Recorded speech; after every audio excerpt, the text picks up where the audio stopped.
If you could please list the top 5 mistaken beliefs that cover up our true nature.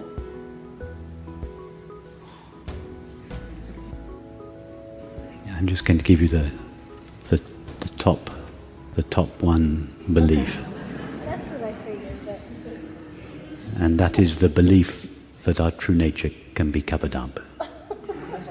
That's the top mistaken belief and the only mistaken belief. It's like asking, can you give me the top 5 reasons why the movie veils the screen? It doesn't. So the only belief that veiling the screen is the belief that our true nature is veiled by experience. As Balayani said, his veil is his oneness, since nothing veils him other than him.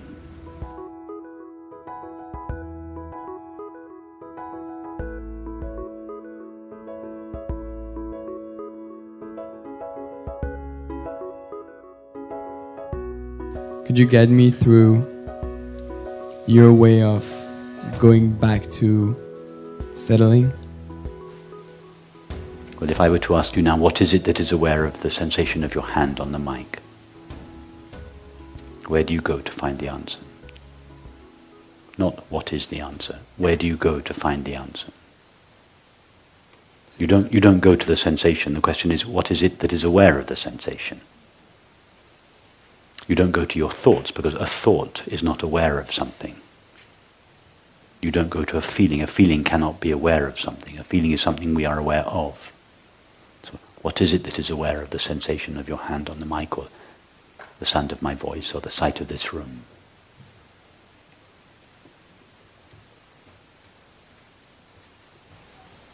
Me? Tell us, you're quite right, tell us more about me. It's obviously aware, yeah, because that was the question. What is it that is aware? Me, I am aware. Tell us more about this aware me, this knowing I.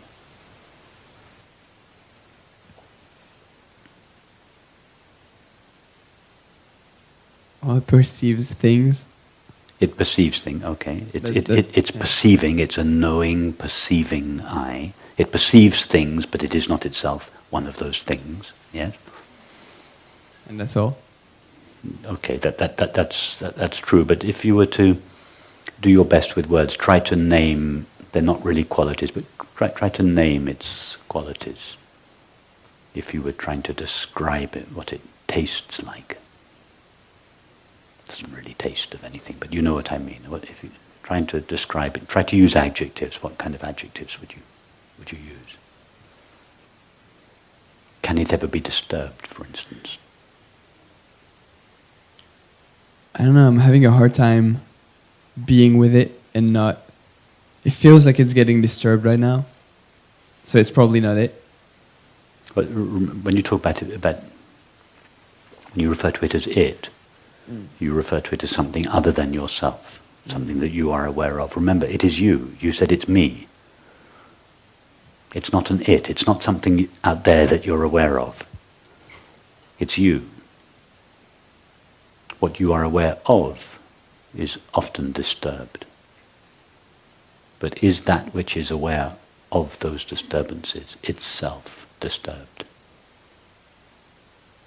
Don't work it out. Go there. Check it out. Is the experience of simply being aware ever disturbed by what you are aware of? No. No, being aware is just always there in the background, always shining the light of its knowing on your experience. Mm-hmm. What it shines its light on, its knowing light, what it shines its knowing light on is always in a state, some kind of state of movement or agitation. But the light itself is steady. I understand what you mean, but I don't seem to be able to qualify it as well as you do. Well, it's okay. In my experience. You don't need to be able to describe it in the way that I can. Actually, it's best not to describe it, because all our words have evolved to describe the things that we are aware of. So you're quite right to hesitate before ascribing any qualities or definitions to it. But I'm not really interested in the particular words we choose to describe it. What I'm wanting you to do is to go there. I don't really mean go there because it's what you already are, but I want that to become clear to you. I want you yourself to become clear to itself in your experience. I want you to see what you essentially are. None of your thoughts or feelings, this agitated feeling that you were describing, this tension, this contract, that is not essential to you. It's sometimes present, it's sometimes not. I want to see you to feel, not just to understand intellectually, not even to name, but to feel. You can't even feel it, but to be aware of what you essentially are, and its innate peace, its undisturbability or imperturbability. That this background, just the background of being aware that accompanies all experience, it's always the same.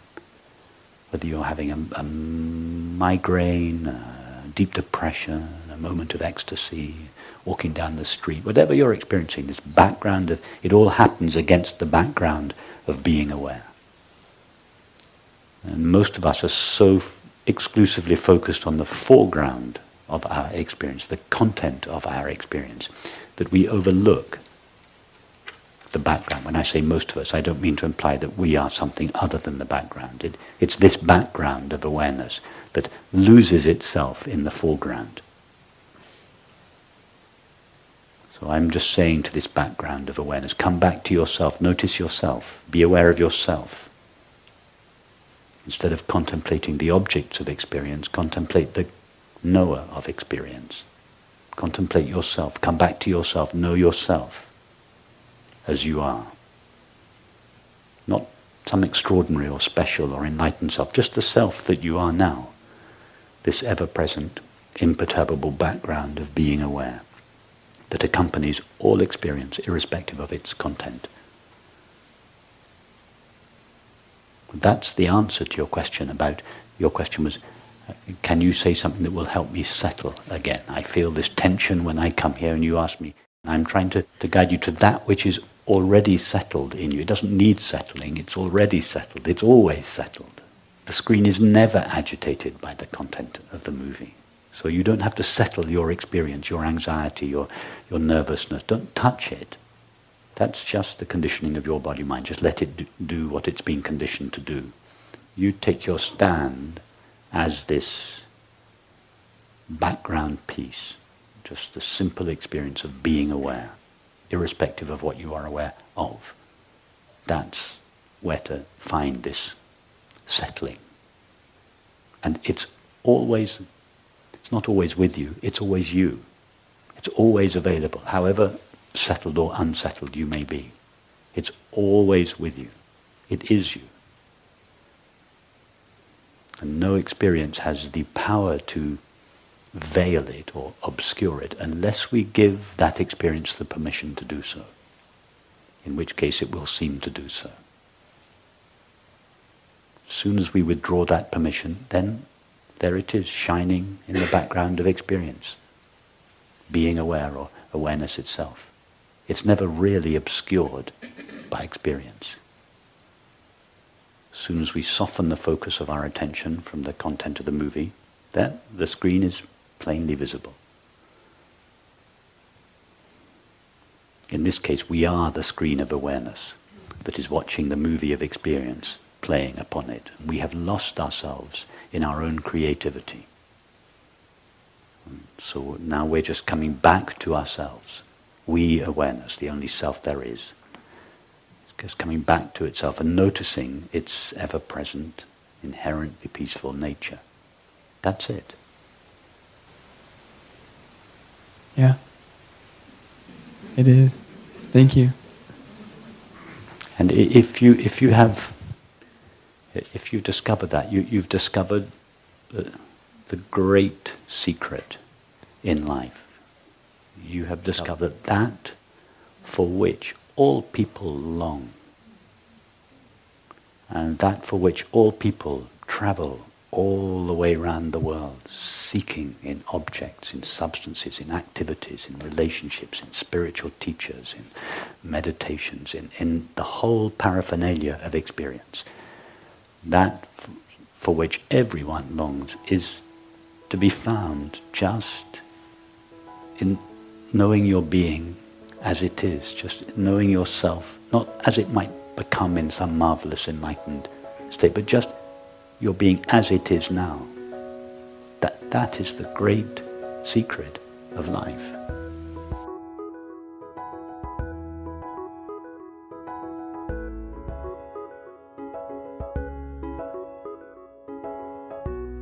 It seems, yeah, yesterday I was shocked by how simple it was. For the first time I allowed it to be like that. Yes.